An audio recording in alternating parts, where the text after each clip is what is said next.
नमस्कार दोस्तों। कोरोना ने तो जैसे सभी के मुंह से मुस्कान छीन ली है। लोग भूल गए हैं हंसना, लेकिन मुस्कान बरकरार रखनी है। इसलिए हमें नियमों का पालन करना होगा और सामाजिक दूरी बनाए रखनी होगी। मुस्कान बनाए रखने के लिए चलिए माहौल को थोड़ा सा हल्का फुल्का बनाते हैं और सुनते हैं अन्नपूर्णानंद वर्मा की एक कहानी, अकबरी लोटा। लाला झाऊलाल को खाने पीने की कमी नहीं थी। काशी के ठठेरी बाजार में मकान था। नीचे की दुकानों में से 100 रुपये मासिक के करीब किराया आता था। बच्चे थे नहीं, सिर्फ 2 प्राणी का खर्चा था। अच्छा खाते थे, अच्छा पहनते थे, पर 250 रुपये तो एक साथ कभी आँख सेकने के लिए भी न मिले थे।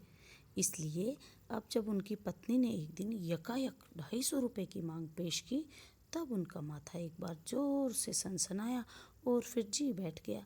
उनकी ये दशा देखकर उनकी पत्नी ने कहा, डरिए मत, आप देने में असमर्थ हों तो मैं अपने भाई से मांग लूँगी।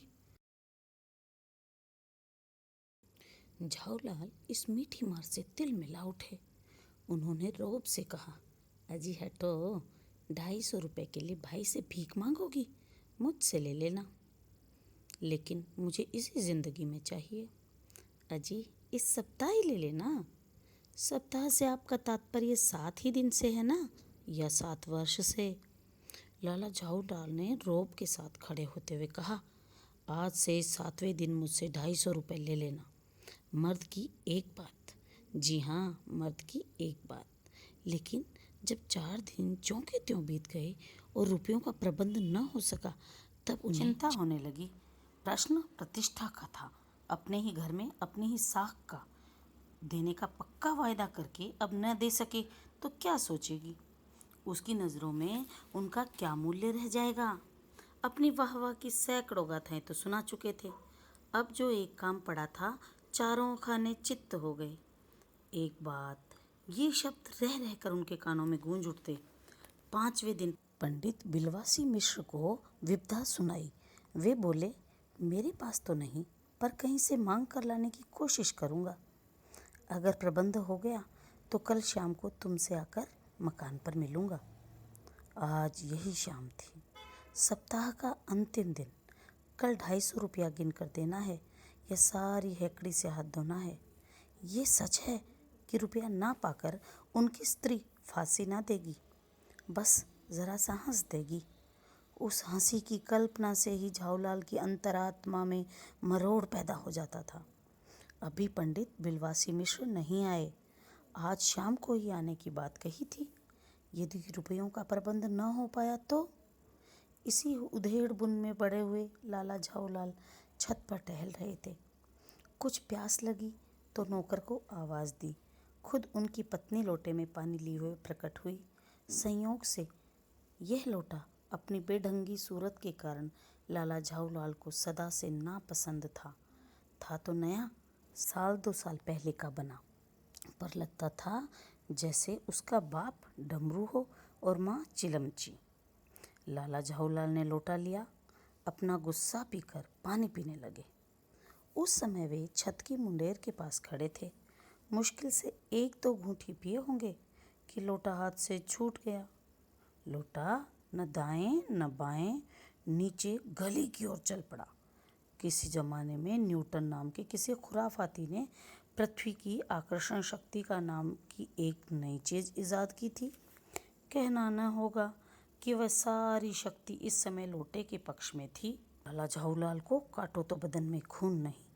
ठठेरी बाजार में ऐसी चलती भीड़ भरी गली में ऊंचे तिमंजिले से भरे लोटे का गिरना हंसी खेल नहीं था।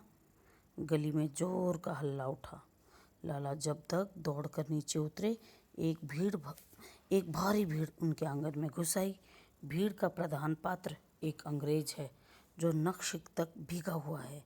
उसके पास अपराधी लोटे को देखकर लाला फौरन सारी बात समझ गए।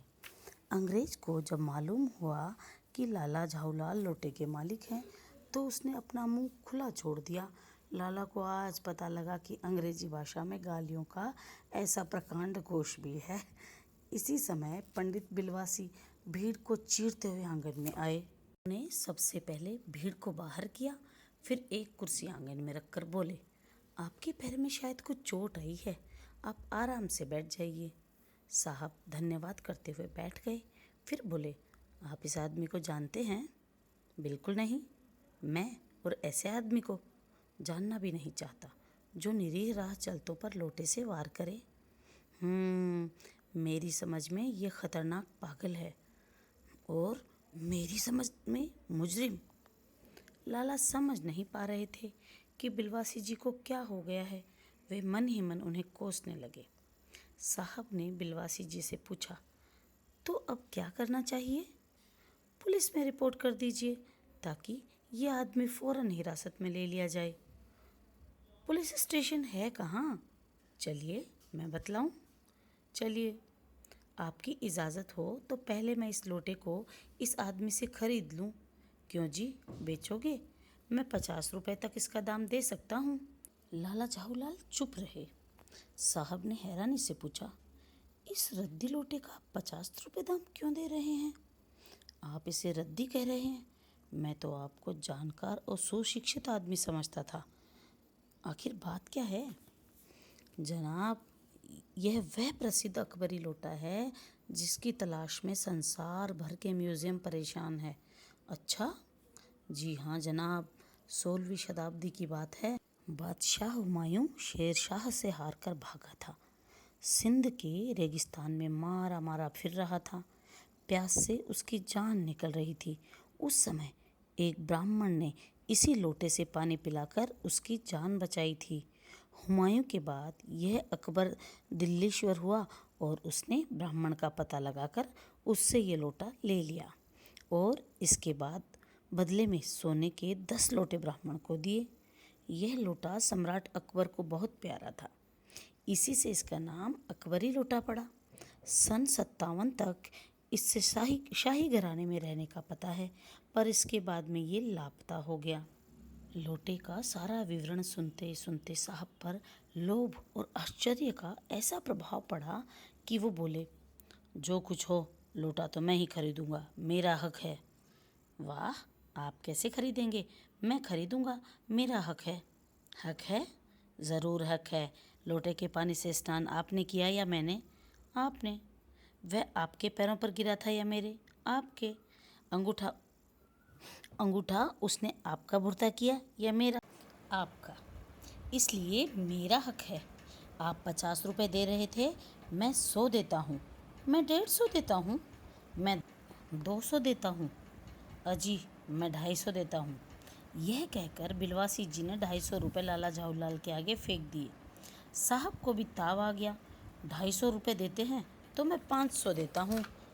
बिलवासी जी अफसोस के साथ अपने रुपए उठाते हुए बोले, लोटा आपका हुआ, ले जाइए, मेरे पास 250 से अधिक नहीं। साहब ने झपट कर लोटा उठा लिया और बोले, अब इसे अपने पड़ोसी मेजर डगलस को दिखाऊंगा। उन्हें भी पुरानी चीज़ें एकत्र करने का शौक़ है। पिछले साल वे हिंदुस्तान से जहांगीरी अंडा ले आए थे। उनकी डींगें आज भी मेरे कानों में गूंज रही है। पर जहांगीरी अंडा है क्या? आप जानते होंगे कि एक कबूतर ने नूरजहां से जहांगीर को प्रेम करवाया था। जहांगीर के पूछने पर कि मेरा एक कबूतर तुमने कैसे उड़ जाने दिया, नूरजहां ने उसके दूसरे कबूतर को भी उड़ाकर दिखा दिया। नूरजहां के इस भोलेपन पर जहांगीर 100 जान से निछावर हो गया। उसने इस कबूतर के अंडे को बड़े जतन से एक हांडी में रख छोड़ा। बाद में यही अंडा जहांगीरी अंडा के नाम से प्रसिद्ध हुआ। उसी को मेजर डगलस ने दिल्ली में एक सज्जन से 300 रुपये में खरीदा। मेरा अकबरी लोटा उनके जहांगीरी अंडे से एक पुश्त पुराना है। साहब ने झाऊलाल को 500 रुपये देकर अपनी राह ली। लाला झाऊलाल और पंडित बिलवासी ने एक जोरदार ठहाका लगाया। तो बताइए दोस्तों, कैसी लगी आप सभी को कहानी? कुछ हल्की फुल्की, कुछ मज़ेदार। अन्नपूर्णानंद वर्मा की लिखी कहानी अकबरी लोटा। पसंद आई तो शेयर करें और लाइक करें। धन्यवाद।